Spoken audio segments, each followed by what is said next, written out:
and welcome everyone. I'm Cynthia Miller, and today we're doing these beautiful mushrooms. We've got lots of these growing in the Pacific Northwest this time of year, and I love painting what I see. So we're just going through some colors. We're going to choose a really lovely butter yellow. It doesn't really have a name. That's just sort of what I call it. And I've got the template out on my board. I've got it taped down.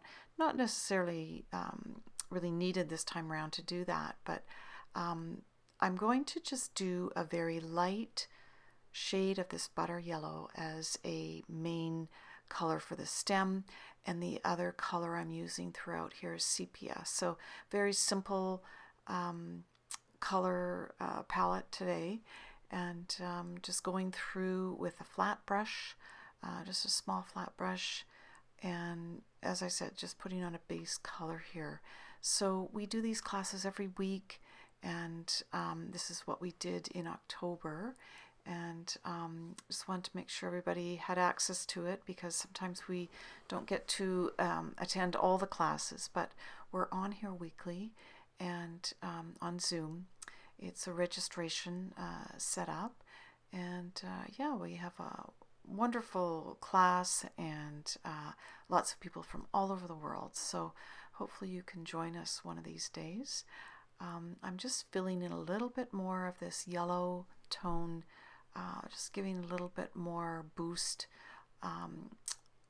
Imagine the light coming in from the top left, and yes, you have the left side lit up a little bit more, and just sort of showing you step by step how to go through and paint this trio of mushrooms. They seem to have a personality when you build upon them, and that's sort of the same with any plant that we do. We do a lot of plants.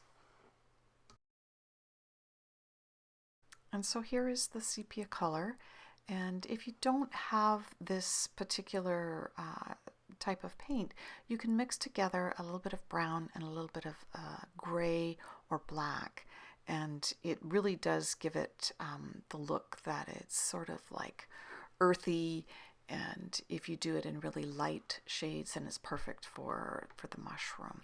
So I'm going to go through each of the stems and put on a little bit of a shadow with a very light layer of this sepia.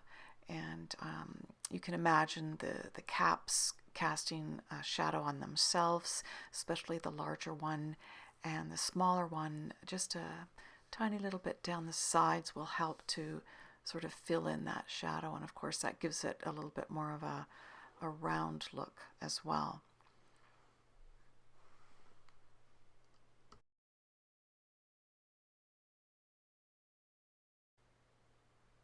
Now on the right hand side mushroom, there is a tiny little shadow that is shaped like the cap. It sort of reflects down on itself as well. And just putting that round shadow in will help it look more realistic. And then just adding another layer of the sepia with the flat brush will give each of the stems a little bit more depth, a little bit more shadow at the bottom, a little bit on the right hand side of the stem, and it helps to really map out, I don't know, the foundation or the strong sense of these stems to hold the mushroom caps. Now I'm testing out this sepia on a piece of paper. I want to make sure that it is the color that I want to use, and you can see I've got quite a bit of pigment in it, and then I've added water, and you can see all the variations that it creates. And I'm using paper that's just got a tiny little bit of texture, so it's interesting how it dries in the different pockets of the texture. I really love the way that it dries that way.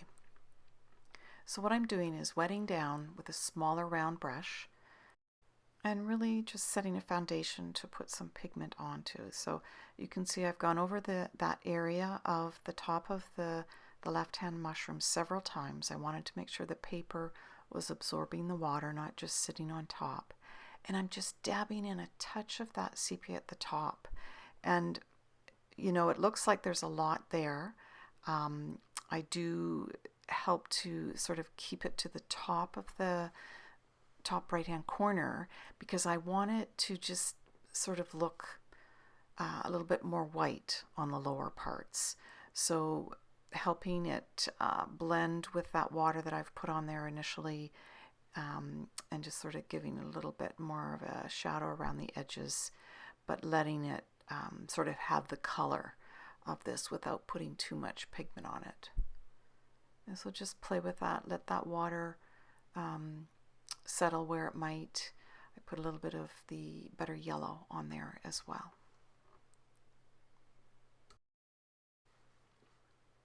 And I'm taking quite a bit smaller brush now, and still using the flat though, and just starting to put in some lines that represent the gills underneath the cap of the mushroom.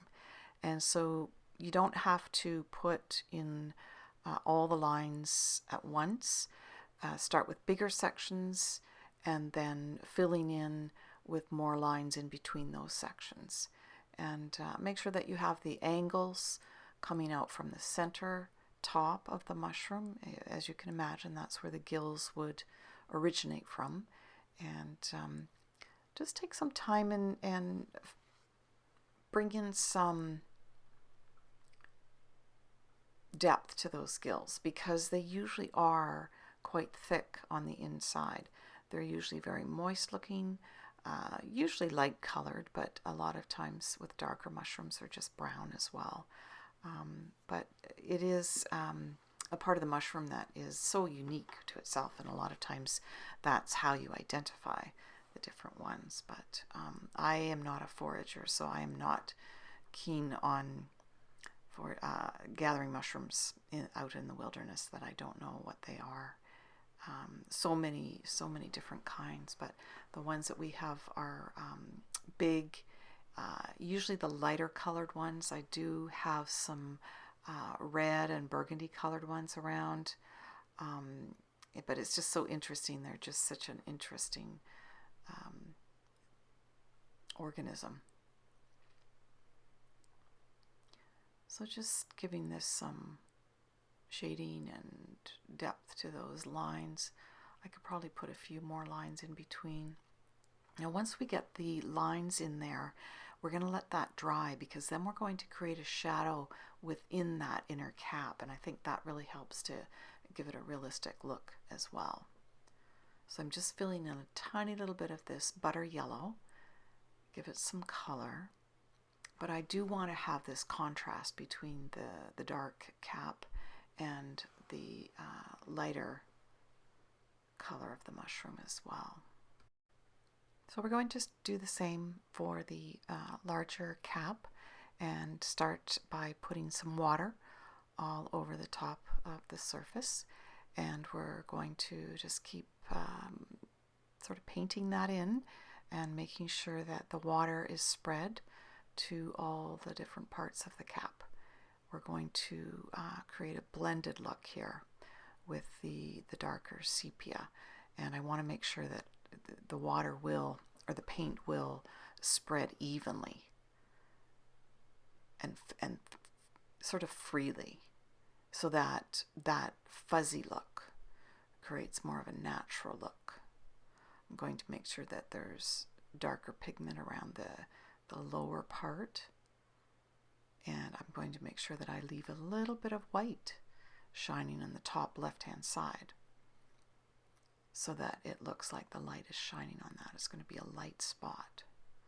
So just using my brushes as I see fit. Sometimes you want a larger one, sometimes you want a smaller one. I'm using my round brushes now, and just sort of playing with the water and the colors. And I have put a little bit of butter yellow up there as well, and just using those two colors, just sort of giving the lower part a darker lining on the outside, letting the water sort of pull that pigment up. So you can imagine what an older, bigger mushroom might look like. It's a little bit more rough.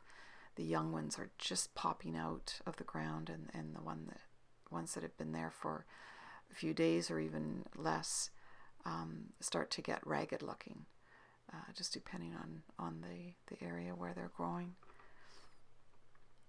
Just putting a little bit of water, a little bit of yellow, and letting that dry.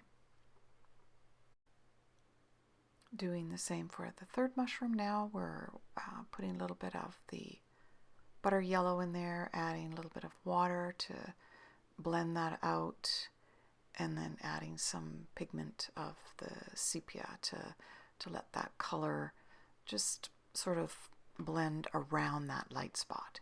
Even though it's under the cover of the larger mushroom, it does still have a light spot on it. And you can bring the darker pigment down to around the lower part of the mushroom. Now, the templates are available on the website if you want to download templates. Not always corresponding to what we've got here, but lots to choose from, that's for sure. So again, just using my round brush and playing with the dampness of the paper and the pigment, just swirling it around, giving it a look that is blended and with a highlight. I love the way this one turned out. Now we're going to let that dry and put the paper on an angle here. I've got a smaller 0 to 2 brush, and I'm just putting a tiny little bit of shadow underneath the large cap. I think this really helps to again put a shadow in a place where you might see it, but not necessarily where you would notice if it was missing. It's there, so you see it and you notice it, and it really does help to bring out what's going on under there. There's depth to the gills, and there's shadows in there of the sides. I'm just putting a little bit more in. As long as it's curved and it makes sense to the eye. Sometimes looking at it upside down or on the side helps to bring more realism to it as well. So just playing with that, and it's starting to come together. We're going to be doing the lower part of the stems and giving that a little bit more balance and structure, and sort of give them the feeling that they're grounded as well. But just filling in some more shadow underneath the cap. I think this does make sense. A little bit more there. The colors do dry quite a bit lighter than what they go on wet, which makes sense. That seems to make sense. So just remember that when you're doing it. You sometimes have to go over the areas 3 and 4 times to get the depth that you want, but this gives you time to build up then from the light to the dark. I'm going over this shadow again because it just didn't look dark enough, and now this makes it look so much more in tune with what it is. So we're just sort of working into the lower parts of the stem now and giving them a nice little shading as well. Anything that meets, I always say, the branches of trees. Think about the lower part of the branch and how it meets up with the tree. It's going to be darker. And it's sort of the same with anything that sits on the floor or the ground. There's not as much light that gets there. I'm showing you my rigger brush here. I think it is a lovely little brush to get into those smaller spaces. Really good for tiny little details.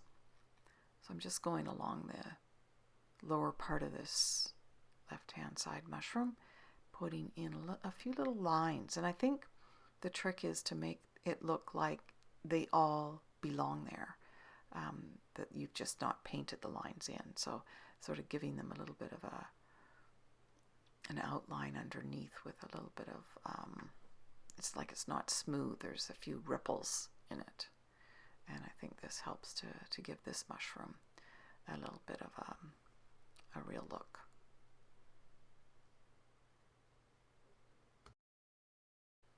And so now we'll do the base of the mushrooms, and we're going to do very similar to what we did with the caps. We're going to go in and put some water and just make sure that water spreads and the paper absorbs the water for the sort of these pockets, I call them, that mushrooms come from. These ones have sleeves. You can call them belts, or I call them pockets. I think they're kind of cool. We're making little sheaths for these mushrooms to pop out of. Just using that butter yellow, and I think I've put a little bit of the sepia mixed with the butter yellow at different times, and I mix it on the paper as well. You put your water on there with your two colors, of course they're going to mix.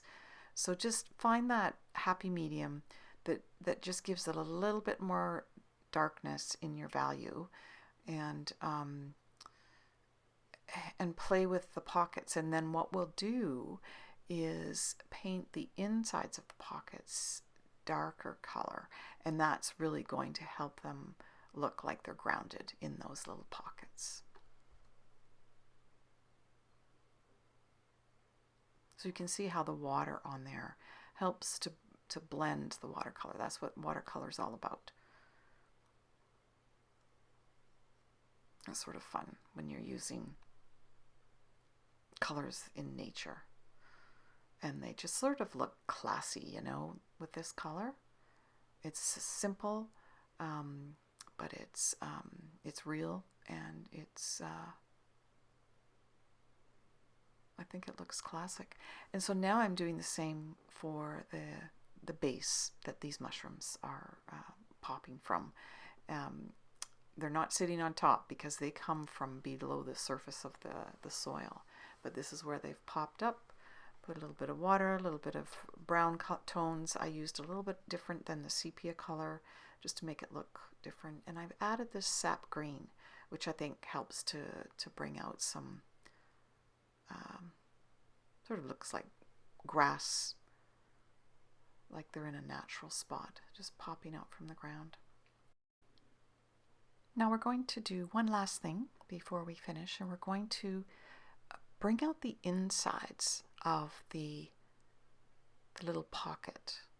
So all around the stem at the bottom, we're just going to fill that in with a darker tone of the sepia. And it really helps to recede that area so that it looks like you're looking into the pocket. So the stem comes out of that pocket. And I love the way that this really helps to complete everything here and just outline the little ridges that might be a little bit rough looking there. So yeah, I like it. I like this one. And yeah, I hope that you'll enjoy doing it. Remember to check the websites for the templates. There's other designs there. And maybe join us one Thursday where we have Zoom artwork classes, and yeah, just have to register on the website and away you go. Get the template by email. It's very easy. We love doing this. We have people from all over the world, so hope you join us one day. Take care. Love you.